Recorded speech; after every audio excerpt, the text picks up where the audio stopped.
Attention listeners across the galaxy, all the way from Australia to Houston, do we have a pube problem? If so, our friends at Manscaped have cleared you for takeoff with their 4th generation brand new Lawnmower 4.0. Kick your pubes to the next planet with the Performance Package 4.0. The orbits in your pants will feel like you're in zero gravity when you use the best tools for the job from the leaders in male grooming. Join 2 million men worldwide who trust Manscaped and get your rocket ready for takeoff by going to manscaped.com/DTR for 20% off and free shipping. Stafford under pressure, going to tuck it, and he's in!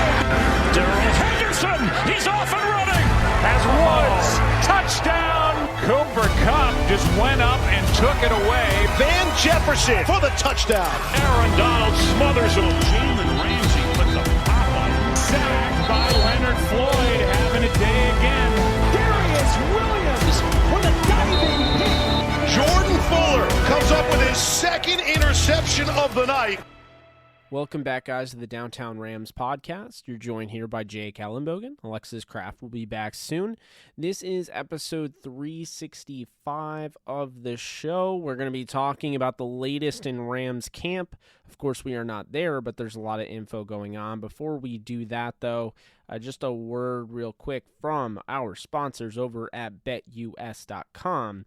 Guys, with sports betting season in full force and fast approaching, you need a sports book with integrity and longevity like BetUS. You may already know this, but BetUS has been pioneers in the sportsbook industry for almost 3 decades, thriving and paying their loyal customer base.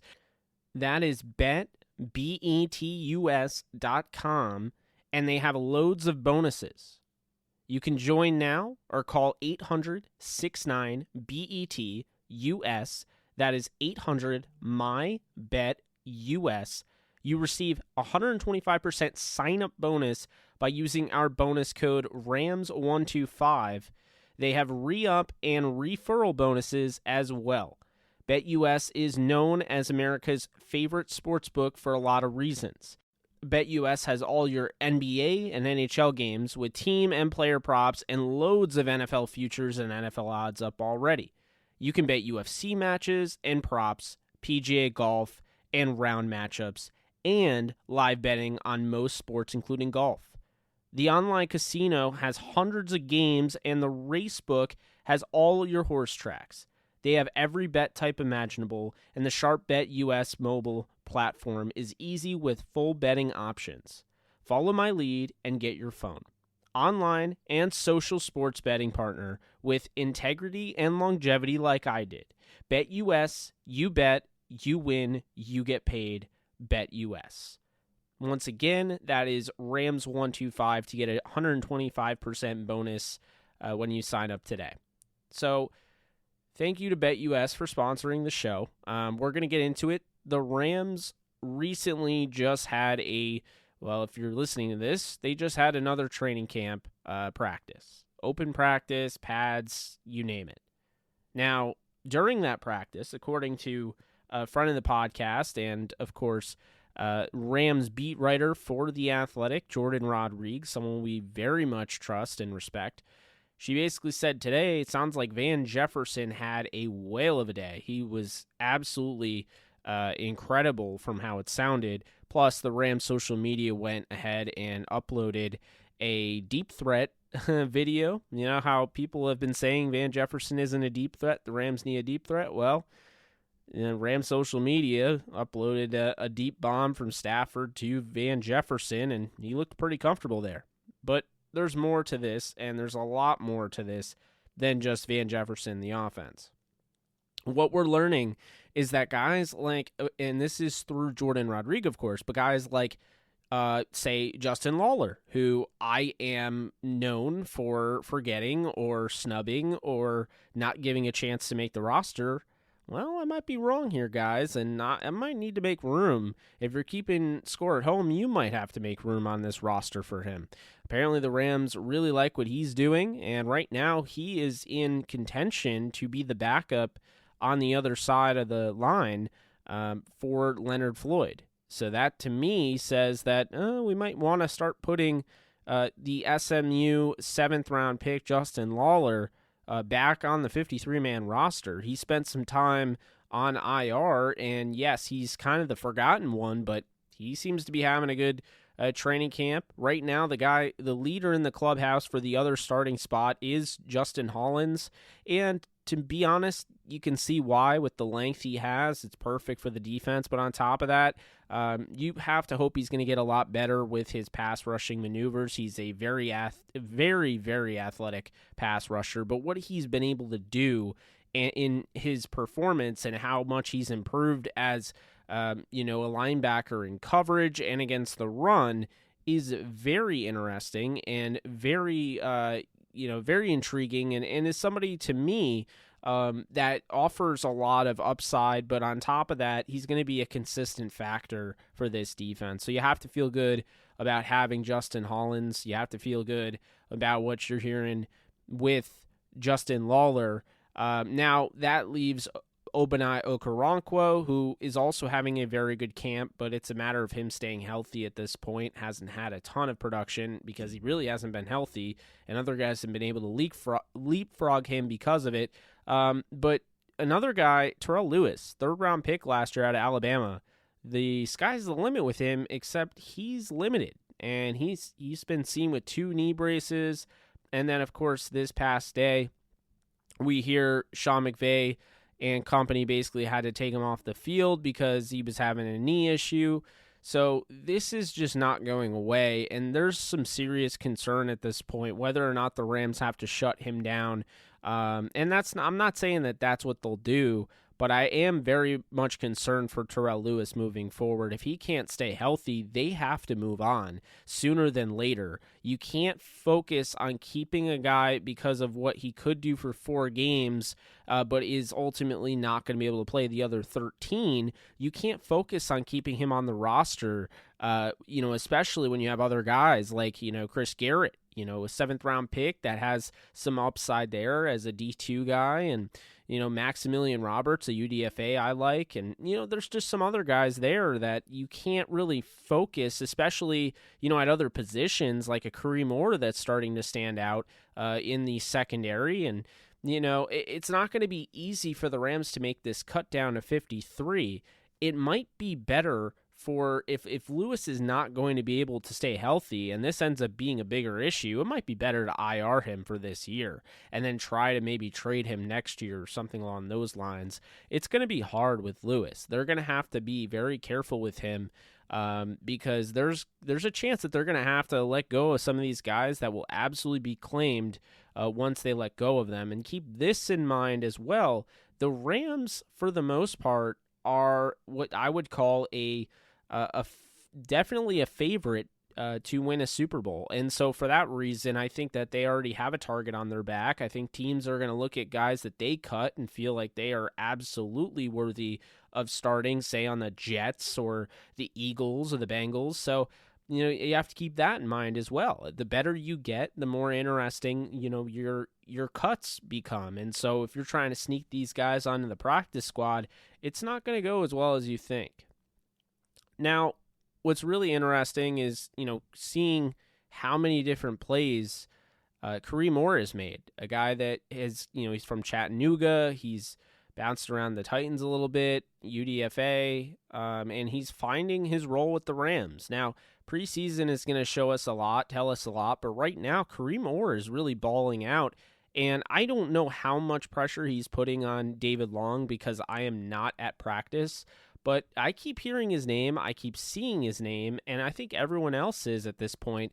It really begs the question, what is next for Kareem Orr? And to be honest with you, I don't think the Rams can go wrong playing Kareem Orr as the 3rd cornerback if he earns it. David Long is really my only concern at this point as a starter. If he is the, go-to slot corner, I would honestly just rather play, Terrell Burgess there or even go and try to get somebody. I just really have, some issues there with David Long. There's not enough that's been proven, and I haven't been, super impressed when I've seen him. It seems like every time he was covering somebody, the guy would be open. He would, be able to make a play on the football, and there wouldn't be a ton of coverage there from David Long. And then it doesn't help when you watch, Cowboys Rams joint practice, and he's getting absolutely toasted by CeeDee Lamb and, Michael Gallup. It's just not a good sign, not a good look. And, maybe it's a little biased too, but at the same time, it is a little frustrating. It is a little concerning. And, I'm not hearing anything about Dante Dion. I'm hearing a lot about, Kareem Orr. So it seems like Kareem Orr is going up against David Long right now, and it sounds like Kareem Orr might end up making this roster, but it'll be very interesting. As you guys know that follow me, whether it be on YouTube, Twitter, Facebook, what have you, you guys know my thoughts on Brian Poole and why I felt like the Rams really should have struck while the iron was hot and grabbed a top 15 corner last year in football. However, they waited, and now, the Saints ended up picking him up. I think Brian Poole would have made a ton of sense to be the nickel corner moving forward. You could have said Nickel Roby-Coleman, but he just got picked up by the Detroit Lions. No shocker there. He reunites with Aubrey Pleasant. And to be honest with you, there's one other option here, and that option is a trade option, which I do want to cover a little bit because it's interesting. C.J. Henderson has become available, according to multiple reports. The first round draft pick, 9th overall, by the Jacksonville Jaguars fairly recently, has become available for trade. And now I know what you're thinking. Jake, are we really going to do this again? I know, you weren't a fan of Stephon Gilmore. You weren't a fan of trading for an Xavier Howard. Are you really going to do this again? And to me, I'm not going to do this again. I'm not going to go against this. If the Rams wanted to trade for C.J. Henderson, I would be all for it, and I'll explain exactly why. The thing with Gilmore that I didn't like, the thing with Xavier Howard I didn't like, is that those guys are older and the contracts are substantial. When you're talking about a guy like C.J. Henderson, you're looking at a younger player, you're looking at a ton of upside, and the contract is very, very manageable. How manageable? Well, we're not talking double digits for one. C.J. Henderson is 22 years old. You don't get an opportunity to draft a 6'1", 204 corner who was drafted 9th overall in the 2020 draft class. You don't get a chance to trade for guys like that the year after. But in a weird scenario, you have a new head coach, a new regime. Trent Baalke is the new GM. You have Urban Meyer as the head coach, who's been doing things a little nonchalantly. And now I think it's opened up a door for a team that may want to, cheat a little bit, get out of jail free card if they feel like they're behind the 8 ball at corner. They might be able to go out and get this guy who was originally the 9th overall pick in the 2020 draft, and they might be able to get him for a second rounder because, let's be honest here, while the talent is there and the potential is there, the Jaguars are doing no favors for themselves in trying to sell him to anybody. So as of right now, I think the Jaguars might have to, part with him for a second rounder. I think this could be a problem moving forward. And there's all sorts of stuff out there about him off the field issues and, mental illness and things like that. And mental illness is 100% a real problem. So when I see people, making fun of him for, his tweets and stuff, not a fan of it. But I will say that I think, these guys go through a lot. And besides the fact they're bashing their brains in during the games. But I mean, even besides that, just think about it. When you are a player and you're constantly focusing on football, and then during your downtime, it's like you don't even know what to do during the off season. You get bored, you say things you don't mean, you spend a lot of time on Twitter. He's a young guy. He's 22 years old. So, it's okay to make mistakes. Guys get better, guys get smarter, guys, learn from them. So I think it's a little bit, kind of reaching out in left field a little bit, trading C.J. Henderson. And that is the report. The Jaguars haven't really confirmed that they're going to trade him or not, but there's already a report out there the Saints are trying to get him. Seems like they're trying to get everyone in wake of, the potential of the Lattimore whole, suspension thing that's looming. But with the Rams, look, they need to make a decision. They need to figure out during this preseason, they need to figure out whether or not they need another guy. They wanted Torry Holt back. Torry Holt chose the Browns. So this isn't one of those situations where the Rams were like, we're okay with David Long, we'll move on from Torry Holt. They drafted a corner in the 4th round, and on top of that, they wanted to have Torry Holt back. So that doesn't tell me or make me feel any better about David Long. That tells me that the Rams obviously wanted another guy via the draft, a guy that fit the bill that they're looking for. And on top of it, they wanted, their cornerback 3 back in the building in Torry Holt. So, that's a little concerning for David Long and David Long fans and people that believe in him. But what I also will say is that I'm hearing a lot about Curry Moore, like we talked about. Who's to say he doesn't take over? And I'm not against him getting an opportunity, but if the Rams have a chance to get C.J. Henderson for a 2nd-round pick, you get a 22-year-old corner with 3 to 4 years of roster control on a very cheap deal. And now all of a sudden you have insurance for Darius Williams, you have insurance for David Long, you have insurance for everybody. And I just think that makes so much sense because if the Rams are actually able to, if it's possible to trade a 2nd-round pick for him, they absolutely should. He would easily fit under the cap. They wouldn't have to worry about making a ton of room for him. He's going to be relatively cheap. And this is a big-time prospect. This is my number 1 corner in the 2020 draft class. He does a little bit of everything extremely well. So that's not a guy that I'm about to sleep on.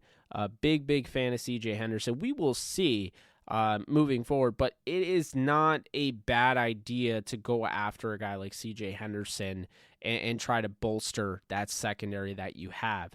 So that's what I will say in regards to that. We're going to take a quick break. We're going to go to our proud sponsors, and we'll be back after these messages.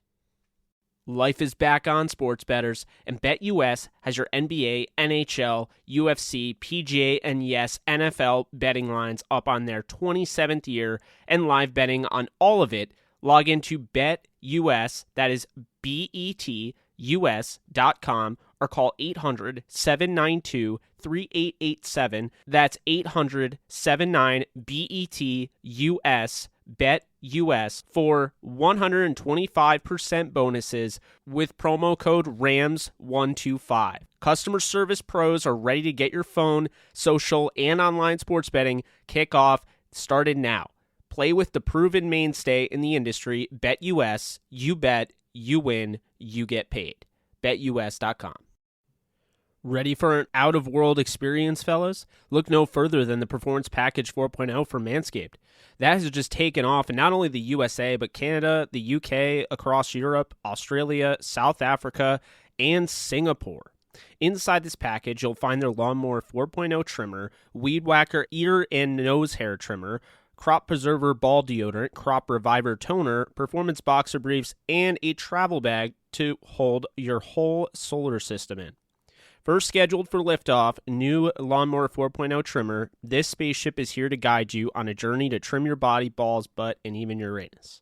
This 4th-generation trimmer also features a cutting-edge ceramic blade to reduce grooming accidents. Thanks to our advanced skin-safe technology, the Lawnmower 4.0 has a 7,000 RPM motor and a new multi-function on and off switch that can engage a travel lock and is even waterproof. The Lawnmower 4.0 also has a 4000K LED spotlight you can turn on and off when needed for a more precise shave throughout your travels across the universe. The Performance 4.0 also includes the Weed Whacker. It's like having a little astronaut to chop your worst weeds up the top of your nose and your ears. The Weed Whacker is also waterproof and uses a 9,000 RPM motor-powered 360-degree rotary dual-blade system. This nose and ear hair trimmer provides proprietary skin-safe technology, which helps prevent nicks, snags, and tugs in those delicate holes. Don't forget about the Crop Preserver, ball deodorant, and the Crop Reviver to help your little planets be on their A-game while feeling the sun's heat. Manscaped even threw in 2 free gifts to their Performance Package 4.0, the Manscaped Boxers and the Shed Travel Bag.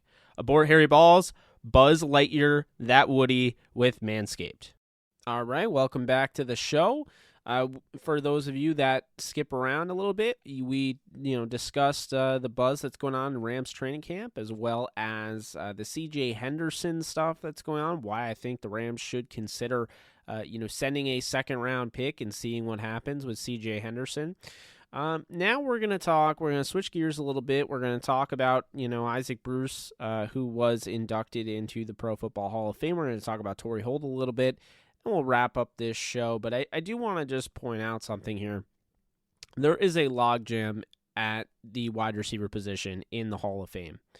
Now, I don't really care what anyone says. I don't care about the excuses that are going to be made. It's time to get Torry Holt and Henry Ellard in the Hall of Fame. And I don't think it's really that hard to know why. Henry Ellard retired as one of the all-time leading receivers. He has now since been surpassed, but if you're talking about his generation, he was one of the absolute best receivers of his generation. Torry Holt has a season, he has a bunch of seasons with the St. Louis Rams. He had 1,600 plus yards his second year in the league. He had 1,300 the year after, 1,300 again, almost 1,700 the next year, 1,300, 1,300, 1,100, 1,100, 796, 722. So if you're doing the math there, that is 1, 2, 3, 4, 5, 6, 7, 8 straight seasons with over 1,000 yards. He had basically what you're looking at here. He had four seasons over 1,300 yards. Actually, 6 seasons over 1,300 yards and 2 seasons over 1,600 yards. The fact that Torry Holt isn't in the Hall of Fame is an absolute disgrace. It is ridiculous. It really is. Now, Pro Football Reference, a 7-time Pro Bowler, All-Pro and Super Bowl champion, Pro Football Reference has him right on the outside, right on the cusp of being in the Pro Football Hall of Fame based on the average Hall of Famer. The average Hall of Famer has 107 Hall of Fame monitor score. They average 1 championship, 2 All-Pros, 6 Pro Bowls, 12 starts. They average the touchdowns there 90.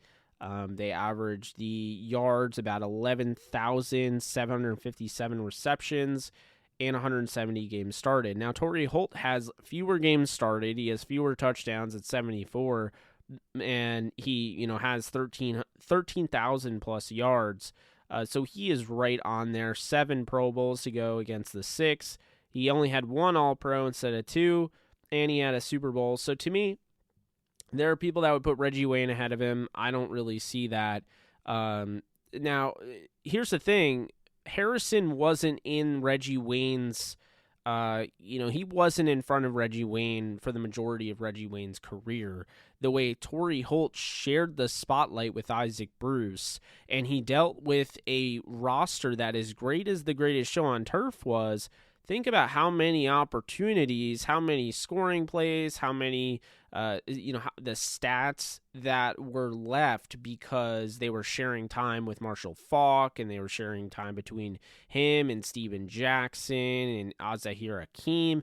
And you really think about it, and you're like, yeah, obviously if Torry Holt played in a different scenario where, say he was playing with like the Lions with Matthew Stafford, right? He would have had not only the volume targets, but he wouldn't have had all that stuff being taken away from him because they didn't really have a running back like Marshall Faulk, who was basically like another receiver. It was incredible what he was able to do as a receiving back. And so, I do think that is not given enough credit, and I do think that's a big issue with Torry Holt and why his stats are lower than some of the other guys. And I don't really care, to be honest, that his stats are lower. It doesn't really matter to me. You can't really tell the story of the NFL without Torry Holt. It's already weird enough that Del Schaffner, who played for the Rams and Giants back in the 50s, was one of the first receivers ever to have an 1,000-yard season. He had it with 51 receptions. He averaged 21.5 yards per 21.5 yards per reception, and he did it in 1958. And that guy's not even in the Hall of Fame. He's also in the all 1960s Hall of Fame team. He's a 5-time All-Pro and 5-time Pro Bowler, but he's not in the Hall of Fame. You look at Torry Holt, what we went through, he's not in the Hall of Fame. But the other Ram that I'm going to mention is going to be Henry Ellard.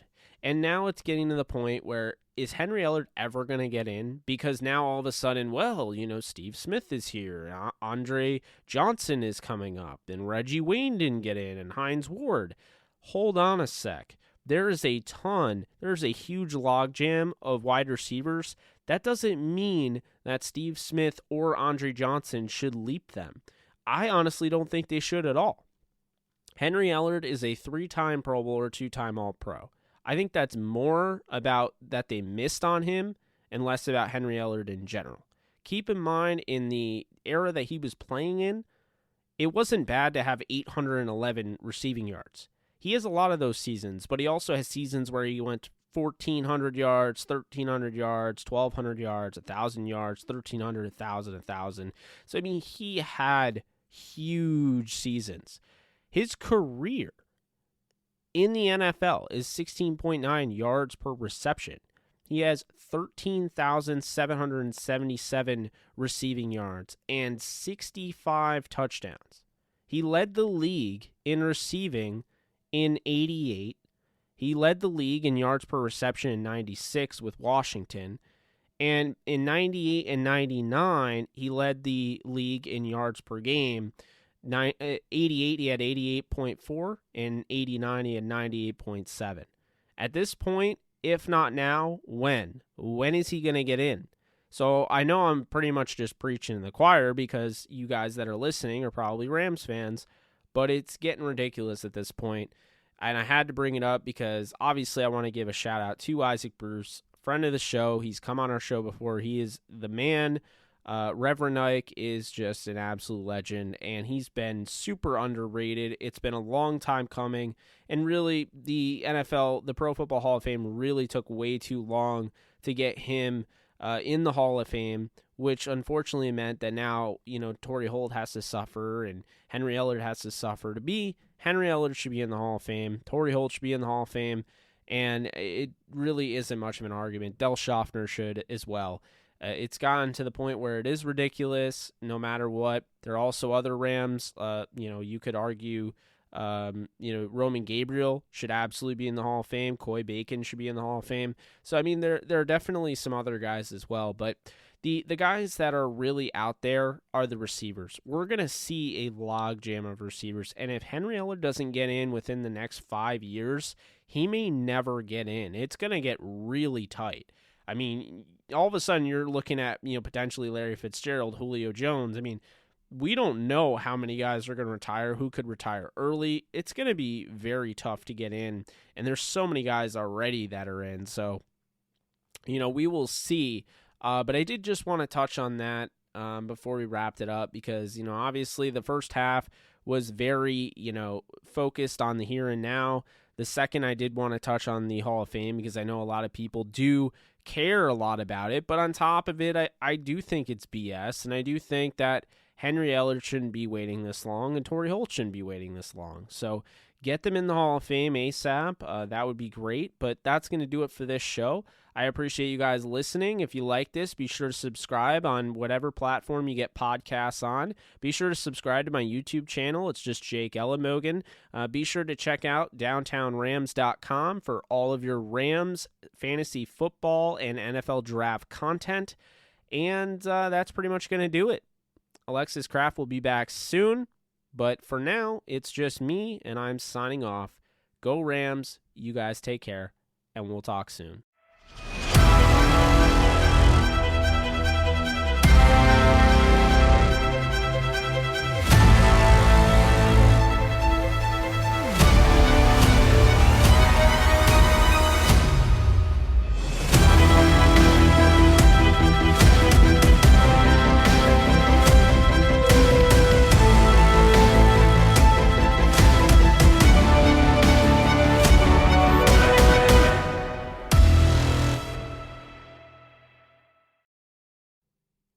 Bet with the 3-decade leader, BetUS. Join now for 125% bonus or 200% bonus with crypto using promo code RAMS125. And bet sports, casino, horses, pop culture, and more at betus.com. You bet, you win, you get paid. BetUS. Get 20% off and free shipping with the code DTR at manscaped.com. That's 20% off with free shipping at manscaped.com, and make sure to use code DTR. Unlock your confidence and always use the right tools for the job with Manscaped.